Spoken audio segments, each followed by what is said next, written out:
안녕하세요 시청자 구독자 여러분, 비트패스입니다. 지금 XRP 고래들 사이에서 난리가 났어요. 가격이 떨어지자마자 3억 7천만 달러어치를 쓸어담기 시작했거든요. 그런데 더 이상한 건 스위프트의 최고 혁신 책임자가 갑자기 리플에 2억 달러 레일 인수를 두고 또 다른 체크메이트라고 말한 거예요. 이게 단순한 인사치레일까요? 아니면 뭔가 숨겨진 진실이 있는 걸까요? 그리고 동시에 거래소에 있던 XRP가 월 최저인 5.66%까지 빠지면서 투자자들이 대량으로 장기 보관으로 돌아서고 있어요. 리플 CEO는 작년 10월부터 이미 XRP ETF가 필연적이라고 못 박았는데 정작 은행인가 신청까지 내면서 뭔가 거대한 그림을 그리고 있다는 거예요. 도대체 수면 아래에서 무슨 일이 벌어지고 있는 건지 오늘 그 충격적인 진실을 파헤쳐 보겠습니다. 자, 먼저 가장 충격적인 사실부터 짚고 넘어가죠. XRP 고래들이 가격 하락을 기회로 삼아 1억 2천만 개의 3억 7천만 달러어치를 쓸어 담았어요. 그런데 여기서 정말 이상한 점이 있어요. 알리 마르티네즈 분석에 따르면 단 이틀 동안 9억 개를 매수했다는 거예요. 이게 무슨 의미냐면 일반 투자자들이 떨어지는 가격에 패닉셀을 하는 동안 정작 큰 손들은 오히려 더 적극적으로 사들이고 있다는 뜻이거든요. 마치 백화점 세일 기간에 일반 고객들은 너무 비싸다며 망설이는 동안 VIP 고객들은 미리 전화해서 물건을 다 예약해 놓는 것과 같아요. 이들이 뭘 알고 있는 걸까요? 더 놀라운 건 글래스노드 데이터예요. XRP 공급량의 80% 이상이 장기 지갑에 보관되어 있다는 거예요. 이게 얼마나 높은 비율인지 감이 오시나요? 대부분의 알트코인들은 거래소에서 활발하게 거래되는 반면 XRP는 거의 금고에 모셔두고 있는 수준이에요. 그리고 또 하나 주목할 점이 있어요. 거래소 보유량이 월 최저치인 5.66%까지 떨어졌다는 거예요. 8월 9일 대비 3%나 감소한 수치거든요. 보통 거래소 보유량이 줄어든다는 건 매도 압력이 감소하고 장기 보유 심리가 강해진다는 신호예요. 이런 데이터들이 우연히 동시에 나타날까요? 아니면 뭔가 큰 변화를 미리 아는 사람들이 움직이고 있는 걸까요? 여기서 정말 충격적인 일이 벌어졌어요. 스위프트의 톰 치샤흐 최고 혁신 책임자가 리플의 레일 인수에 대해 또 다른 체크메이트 순간이라고 공개적으로 언급한 거예요. 이게 왜 그렇게 중요하냐면 스위프트는 그동안 리플을 잠재적 경쟁자로 봤거든요. 그런데 갑자기 경쟁사의 움직임을 체크메이트라고 인정한다는 게 말이 되나요? 이건 마치 코카콜라 임원이 펩시의 신제품을 보고 정말 완벽한 전략이다라고 공개적으로 말하는 것과 같아요. 더 이상한 건 치샤흐가 또 다른이라는 표현을 썼다는 거예요. 이전에도 리플의 체크메이트 순간들이 있었다는 뜻이잖아요. 그럼 스위프트는 이미 리플의 움직임을 계속 주시하고 있었다는 얘기 아닌가요? 레일 인수가 정확히 뭘 의미하는지 아세요? 리플이 스테이블 코인 결제 플랫폼을 2억 달러에 사들여서 은행급 결제 인프라와 스테이블 코인을 통합하겠다는 거예요. 이건 기존 스위프트 시스템에 정면으로 도전하는 움직임이거든요. 그런데 여기서 정말 재밌는 부분이 나와요. 스위프트의 거래량이 15% 감소한 반면 XRP 레저는 실사용 사례에서 계속 성장하고 있어요. 이게 우연일까요? 일부에서는 치샤흐가 빈정거림으로 말했다고 해석하기도 해요. 하지만 스위프트 임원이 공개적으로 경쟁사를 언급한다는 것 자체가 예사롭지 않은 일이거든요. 보통 이런 대기업 임원들은 경쟁사 이름조차 입에 올리지 않아요. 이제 정말 충격적인 뒷이야기를 공개할 차례예요. 리플이 신탁은행 인가를 신청했다는 거예요. 그런데 이게 단순한 사업 확장이 아니에요. 신탁은행이 뭔지 아세요? 예금을 받지 않고 자산 보관, 스테이블 코인 발행, 결제 처리만 전문으로 하는 은행이에요. 그런데 왜 하필 지금 이런 인가를 신청했을까요? 여기서 정말 중요한 퍼즐 조각이 맞춰져요. 리플 CEO 브래드 갈링하우스가 작년 10월 DC 핀테크 위크에서 뭐라고 했는지 기억하세요? XRP ETF가 필연적이라고 못 박았거든요. 그때만 해도 사람들이 그냥 희망사항이라고 생각했어요. 그런데 지금 보니까 완전히 다른 그림이에요. 비트와이즈 그레이스케일 21 셰어스가 이미 XRP ETF 신청서를 냈고 갈링하우스는 베이스캣 ETF까지 언급했어요. 여러 암호화폐를 묶은 상품 말이에요. 여기서 정말 기가 막힌 연결고리가 나와요. 신탁은행 인가를 받으면 연방감독해서 디지털 자산 보관 서비스를 제공할 수 있어요. 그런데 ETF 운용에 필요한 게 바로 신뢰할 수 있는 보관업체거든요. 리플이 스스로 ETF 보관업체가 되겠다는 전략인 거예요. 이건 테슬라가 전기차를 만들면서 동시에 충전소 네트워크까지 구축한 것과 같은 전략이에요.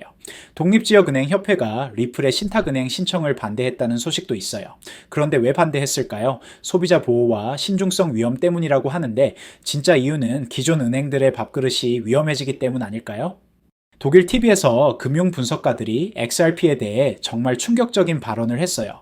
단기 목표 7에서 8달러, 장기 목표 50에서 100달러라고 공개적으로 말한 거예요. 그런데 여기서 더 중요한 건 이들이 근거로 제시한 사실이에요. 리플이 SEC 소송 기간 동안 전 세계 기업들 및 정부와 1700개의 비밀 유지 계약을 체결했다는 거예요. 이게 무슨 의미인지 아시나요? 법적 불확실성 때문에 공개할 수 없었던 파트너십들이 이제 쏟아져 나올 수 있다는 뜻이에요. 마치 댐이 터지는 것처럼 말이에요. 1700개라는 숫자가 얼마나 대단한지 감이 오시나요? 보통 기업이 한 해에 맺는 주요 계약이 몇십 개 수준인데 리플은 5년 동안 1700개를 맺었다는 거예요. 이들이 정말 손 놓고 있었던 게 아니라는 증거죠. 그리고 자이프 크립토 분석가가 지적한 부분도 중요해요. 이제 규제 불확실성이 해소됐으니까 이 파트너들이 리플 기술이나 XRP 레저 사용을 공개적으로 발표할 수 있다는 거예요. 갤럭시 디지털의 마이크 노보그라츠도 흥미로운 말을 했어요. XRP에는 비트코인 지지자들과 맞먹는 강력하고 헌신적인 커뮤니티가 있다고 말이에요. 이게 단순한 립 서비스일까요? 분석가들이 강조하는 또 다른 포인트는 실사용 유틸리티예요. 신세이은행과 SBI BC 트레이드가 최근 XRP를 리워드 포인트 전환에 통합했다는 사실도 언급했거든요. 이런 실제 사용 사례들이 하나둘 늘어나고 있어요. 기술적 분석에서 정말 흥미로운 패턴이 발견됐어요. XRP가 3.34달러만 돌파하면 엄청난 일이 벌어질 수 있다는 거예요. 코인글래스 청산 데이터를 보면 3.4달러 근처에 레버리지 포지션들이 집중되어 있어요. 이게 뭘 의미하는지 아세요? 가격이 이 지점에 도달하면 강제 청산이 연쇄적으로 일어나면서 가격 자석 효과가 발생한다는 거예요. 현재 XRP는 3.11달러에서 3.34달러 사이에서 횡보하고 있어요. 그런데 흥미로운 건 다른 암호화폐들이 하락하는 동안에도 이 구간을 꿋꿋이 지키고 있다는 거예요. 만약 3.34달러를 돌파한다면 다음 목표는 3.66달러예요. 현재 상단에서 약 10% 상승한 지점이거든요. 과거 지지와 저항 구간과도 일치하는 의미 있는 레벨이에요. 그런데 반대의 경우도 봐야 해요. 만약 3.11달러 지지선이 뚫린다면 어떻게 되는지 알고 계세요? 3달러 아래로 떨어질 수 있고 그러면 현재 축적 시나리오가 무너질 수 있어요. 여기서 정말 중요한 건 거래소 장호 변화예요. 5.66%까지 떨어진 거래소 보유량은 매도 압력 감소를 의미해요. 이건 가격 상승에 유리한 환경을 만들어 주거든요. 암호화폐 시장에서 토큰들이 개인 지갑과 콜드 스토리지로 이동하는 트렌드도 주목해야 해요. 이는 거래 가능한 즉시 공급량을 줄여서 입찰과 매도 스프레드를 타이트하게 만들고 더 안정적인 가격 환경을 조성해요. 마지막으로 가장 중요한 변화를 말씀드릴게요. 리플과 SEC가 5년간의 법정 싸움을 공식 종료했어요. 양측이 모든 상소를 철회하면서 완전히 끝난 거예요. 합의 발표 직후 XRP 가격이 3.15달러에서 3.25달러로 4% 상승했어요. 시장이 이 뉴스를 어떻게 받아들였는지 보여주는 즉각적인 반응이었죠. 그런데 여기서 정말 중요한 건 타이밍이에요. 왜 하필 지금 합의가 이루어졌을까요? 그리고 왜 고래들이 미리 물량을 쓸어담기 시작했을까요? 리플 사장 모니카 롱이 최근 전략적 인수의 중요성을 강조한 것도 우연이 아니에요.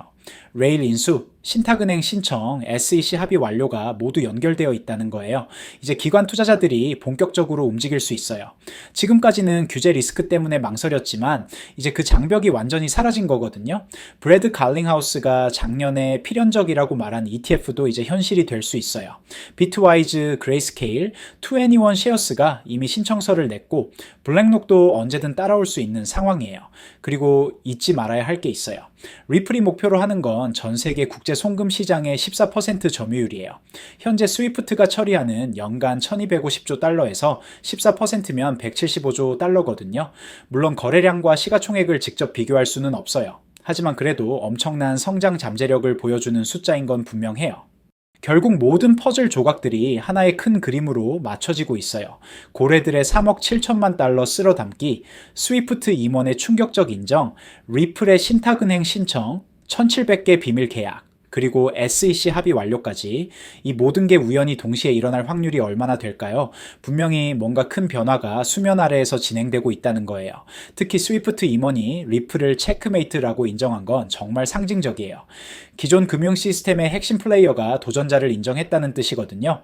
리플의 전략도 정말 치밀해요.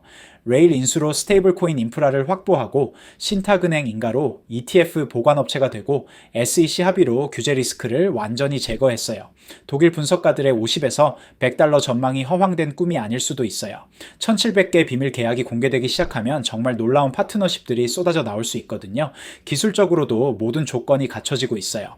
거래소 장호 역대 최저, 고래들의 적극적 축적, 3.34달러 저항선 돌파대기 상태까지 우리는 지금 XRP가 단순한 송금 코인에서 글로벌 금융 인프라의 핵심 자산으로 탈바꿈하는 역사적 순간을 목격하고 있는 건 아닐까요? 마지막으로 한 가지만 더 말씀드릴게요. XRP처럼 SEC 합의부터 고래 축적, 스위프트 인정, 신탁은행 신청, 이 비밀 계약 공개까지 복잡하게 얽힌 상황은 혼자서 모든 변화를 추적하기가 정말 어려워요. 법적 변화, 기관 자금 흐름, 기술적 분석, 온체인 데이터까지 너무 많은 요소들이 실시간으로 변하고 있거든요.